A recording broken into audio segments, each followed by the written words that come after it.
আসসালামু আলাইকুম বন্ধুরা। আজকের টপিকটা কিন্তু গতানুগতিক কোনো টপিক না। এটা এমন একটা বিষয় যা ভাবলে গায়ে লোম দাঁড়িয়ে যায়, আবার একই সাথে আমাদের জিওপলিটিক্যাল বা ভূ রাজনৈতিক অবস্থান সম্পর্কে চোখ খুলে দেয়। যদি হঠাৎ করেই বাংলাদেশ ও ভারতের মধ্যে যুদ্ধ লেগে যায়, তবে বিশ্ব মানচিত্রের দাবার গুটিগুলো কে কিভাবে চালবে, কে হবে আমাদের মিত্র, আর কারাই বা দাঁড়াবে ভারতের পাশে। আজ আমরা খুঁটিয়ে দেখব দুই পক্ষের সামরিক শক্তি, মিত্র দেশগুলোর স্বার্থ এবং শেষ পর্যন্ত কার পাল্লা ভারী হবে। সো আগামী কয়েক মিনিট আমরা ডুব দেব আন্তর্জাতিক রাজনীতির এক গভীর সমুদ্রে। বন্ধুরা, প্রথমেই একটা বিষয় ক্লিয়ার করি, বাংলাদেশ ও ভারত ভৌগোলিকভাবে এমনভাবে জড়িয়ে আছে যে এই যুদ্ধটা হলে সেটা শুধু দুই দেশের বর্ডারে সীমাবদ্ধ থাকবে না। ভারতের ম্যাপের দিকে তাকান, বাংলাদেশের তিন দিকেই ভারত। আপাত দৃষ্টিতে মনে হতে পারে বাংলাদেশ ফাঁদে পড়ে আছে, কিন্তু ভারতের সেভেন সিস্টার্স বা উত্তর পূর্বাঞ্চলীয় 7টি রাজ্য ভারতের মূল ভূখণ্ড থেকে প্রায় বিচ্ছিন্ন, শুধু সরু একটা শিলিগুড়ি করিডোর বা চিকেন স্নেক দিয়ে যুক্ত। যুদ্ধের শুরুতেই যদি এই করিডোরটি অচল করে দেওয়া যায়, তাহলে ভারত দ্বিখণ্ডিত হয়ে যাবে। অর্থাৎ এই যুদ্ধ শুধু বাংলাদেশের অস্তিত্ব রক্ষার লড়াই নয়, এটি ভারতের অখণ্ডতা রক্ষারও চ্যালেঞ্জ। কিন্তু একা বাংলাদেশ কি ভারতের বিশাল সামরিক বাহিনীর সামনে টিকতে পারবে? উত্তরটা হলো না, একা সম্ভব না। আর এখানেই প্রবেশ ঘটে মিত্র শক্তির। শুরুতেই ভারতের পক্ষের শক্তিগুলো দেখে নেওয়া যাক, কারণ আমাদের স্বীকার করতেই হবে ভারত এই মুহূর্তে বিশ্বমঞ্চে এক প্রভাবশালী শক্তি। তাদের ডিপ্লোম্যাসি বা কূটনীতি গত কয়েক দশকে অনেক শক্তিশালী হয়েছে। 1. রাশিয়া, পুরনো বন্ধু, বিশ্বস্ত হাতিয়ার। ইতিহাস সাক্ষী, 1971 সালে আমাদের মুক্তিযুদ্ধের সময়ও রাশিয়া বা তৎকালীন সোভিয়েত ইউনিয়ন ভারতের পাশে ছিল। জাতিসংঘের নিরাপত্তা পরিষদে ভেটো দিয়ে তারা ভারতের পক্ষে ঢাল হয়ে দাঁড়িয়েছিল।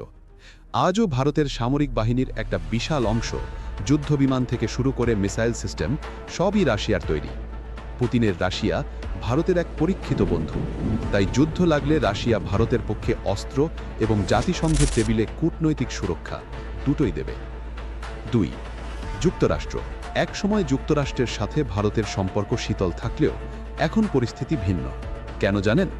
এক কথায়, চীন। এশিয়ায় চীনের প্রভাব কমানোর জন্য আমেরিকার ভারতকে দরকার। ভারত, আমেরিকা, জাপান এবং অস্ট্রেলিয়া মিলে যে কোয়াড গঠন করেছে, তার মূল লক্ষ্যই হল ইন্দো প্যাসিফিক অঞ্চলে চীনের দাদাগিরি কমানো। তাই যুদ্ধ লাগলে আমেরিকা সরাসরি সৈন্য না পাঠালেও স্যাটেলাইট ইন্টেলিজেন্স, লজিস্টিক সাপোর্ট এবং কূটনৈতিক চাপ দিয়ে ভারতকে সাহায্য করবে। 3.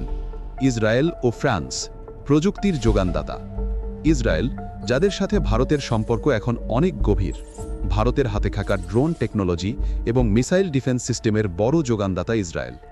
অন্যদিকে ফ্রান্সের সাথে ভারতের সম্পর্ক রাফাল যুদ্ধবিমান কেনা নিয়ে আরও মজবুত হয়েছে। যুদ্ধকালীন সময়ে এই দুই দেশ ভারতকে উন্নত প্রযুক্তি দিয়ে সাহায্য করবে, যা যুদ্ধের মোড় ঘুরিয়ে দিতে পারে। এখন আপনাদের মনে প্রশ্ন আসতেই পারে, তাহলে কি বাংলাদেশ একা? আমাদের কি কোনো বন্ধু নেই? অবশ্যই আছে, এবং বাংলাদেশের বন্ধুরা এমন সব পাওয়ার প্লেয়ার যারা খেলার মোড় ঘুরিয়ে দিতে পারে। চীন, কৌশলী ড্রাগন। বাংলাদেশের সবচেয়ে বড় ট্রাম্প কার্ড হল চীন। চীন কেন বাংলাদেশের পাশে দাঁড়াবে?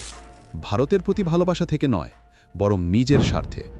চীন অনেক দিন ধরেই ভারতকে ঘিরে ফেলার চেষ্টা করছে, যাকে বলে স্ট্রিং অফ পার্লস কৌশল। বাংলাদেশ হল সেই মুক্তারমালার এক গুরুত্বপূর্ণ অংশ। চীন আমাদের সামরিক বাহিনীর প্রধান অস্ত্র সরবরাহকারী। আমাদের ট্যাঙ্ক, ফ্রিগেট, মিসাইল সবই চাইনিজ। যুদ্ধে চীন সরাসরি সেনা না পাঠালেও তারা চাইবে ভারতকে ব্যস্ত রাখতে। তারা হয়তো অরুণাচল বা লাদাখ সীমান্তে উত্তেজনা বাড়িয়ে দেবে, যাতে ভারতকে একই সাথে দুই ফ্রন্টে যুদ্ধ করতে হয়। 2. পাকিস্তান, শত্রু যখন মিত্র। একটা প্রবাদ আছে, শত্রুর শত্রু আমার মিত্র। 1971 সালে আমরা পাকিস্তানের বিরুদ্ধে যুদ্ধ করেছি ঠিকই, কিন্তু ভূ রাজনীতিতে আবেগ জ্বলে না। ভারতের সাথে পাকিস্তানের চিরশত্রুতা। বাংলাদেশ ভারত যুদ্ধ লাগলে পাকিস্তান বসে থাকবে না। তারা এই সুযোগে কাশ্মীর সীমান্তে ভারতের উপর চাপ সৃষ্টি করবে। এটা বাংলাদেশকে একটা বিশাল কৌশলগত সুবিধা দেবে। তুরস্ক, মুসলিম বিশ্বের নতুন লিডার। তুরস্ক, যার বর্তমান প্রেসিডেন্ট এরদোয়ান মুসলিম বিশ্বে নিজেদের প্রভাব বাড়াতে চান। সাম্প্রতিক বছরগুলোতে বাংলাদেশের সাথে তুরস্কের ড্রোন প্রযুক্তি এবং সামরিক সম্পর্ক অনেক গভীর হয়েছে। যুদ্ধকালীন সময়ে তুরস্ক হতে পারে আমাদের অন্যতম বড় ভরসা। তারা নৈতিক সমর্থনের পাশাপাশি আধুনিক ড্রোন বা সামরিক সরঞ্জাম পাঠিয়ে সাহায্য করতে পারে। এবার আসুন দুই পক্ষের পাল্লায় মাপি। যৌথ শক্তির তুলনা, কে বেশি শক্তিশালী? ভারতের পাল্লা। ভারত বিশ্বের ৪ নম্বর বৃহত্তম সামরিক শক্তি। তাদের বিমান বাহিনী, নৌবাহিনী এবং পদাতিক বাহিনী বাংলাদেশের চেয়ে অনেক অনেক গুণ বড়। পারমাণবিক অস্ত্র, ভারত নিউক্লিয়ার পাওয়ার, এটা তাদের সবচেয়ে বড় ডেটারেন্স। ভারতের অর্থনীতি বিশাল, যুদ্ধ দীর্ঘস্থায়ী হলে তাদের টিকে থাকার ক্ষমতা বেশি। বাংলাদেশের পাল্লা, আমাদের বাহিনী সাহসী এবং আধুনিক হচ্ছে, কিন্তু ভারতের বিশাল বহরের সামনে আমরা সংখ্যায় নগণ্য।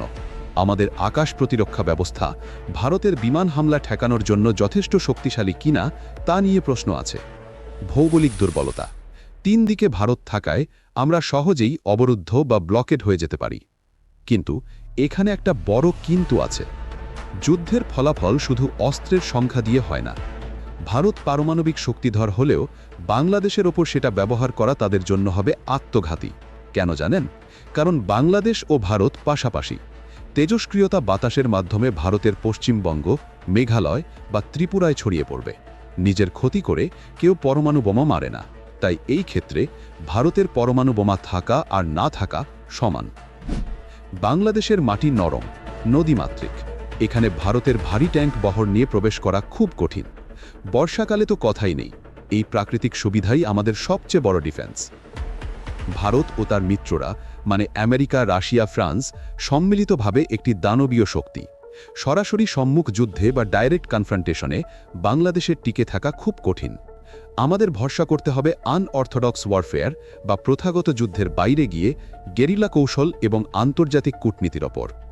বাংলাদেশের সবচেয়ে বড় শক্তি হবে তার জনগণ এবং আন্তর্জাতিক মিত্রদের, বিশেষ করে চীনের সরাসরি হস্তক্ষেপ। চীন যদি কেবল অস্ত্র না দিয়ে সরাসরি ভারতকে হুমকি দেয়, তবেই খেলার মাঠ সমান হবে। কাগজে কলমে পরিসংখ্যানের বিচারে ভারত ও তার মিত্রজোটের শক্তি অনেক বেশি। তাদের প্রযুক্তি, অর্থ এবং জনবল সবই এগিয়ে।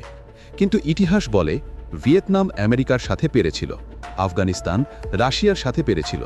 যুদ্ধ হয় সাহসে, কৌশলে এবং মাটিতে। বাংলাদেশের জন্য এই যুদ্ধ জয়ের চাবিকাঠি হল দ্রুত আন্তর্জাতিক হস্তক্ষেপ নিশ্চিত করা, চীনকে সক্রিয়ভাবে যুদ্ধে জড়ানো, ভারতের চিকেন স্নেক বা শিলিগুড়ি করিডোরকে টার্গেট করে ভারতকে চাপে ফেলা। তবে দিন শেষে আমরা কেউ যুদ্ধ চাই না, কারণ যুদ্ধে যেই জিতুক হারে কিন্তু মানবতা। আমরা চাই প্রতিবেশীর সাথে সুসম্পর্ক, কিন্তু সেটা হতে হবে সমমর্যাদার ভিত্তিতে, মাথা নিচু করে নয়। বন্ধুরা, আপনাদের কি মনে হয়, যদি সত্যি এমন কোনো পরিস্থিতি তৈরি হয়, তবে কি চীন সরাসরি বাংলাদেশের জন্য তাদের সৈন্য পাঠাবে, নাকি কেবল অস্ত্র বেচেই খালাস থাকবে? আপনাদের মতামত নিচে কমেন্ট করে জানান। ভিডিওটি ভালো লাগলে লাইক দিন, আর দেশের স্বার্থে এমন আরও বিশ্লেষণমূলক ভিডিও পেতে আমাদের চ্যানেলটি সাবস্ক্রাইব করে বেল আইকনটি বাজিয়ে দিন। দেখা হবে পরের ভিডিওতে। আল্লাহ হাফেজ।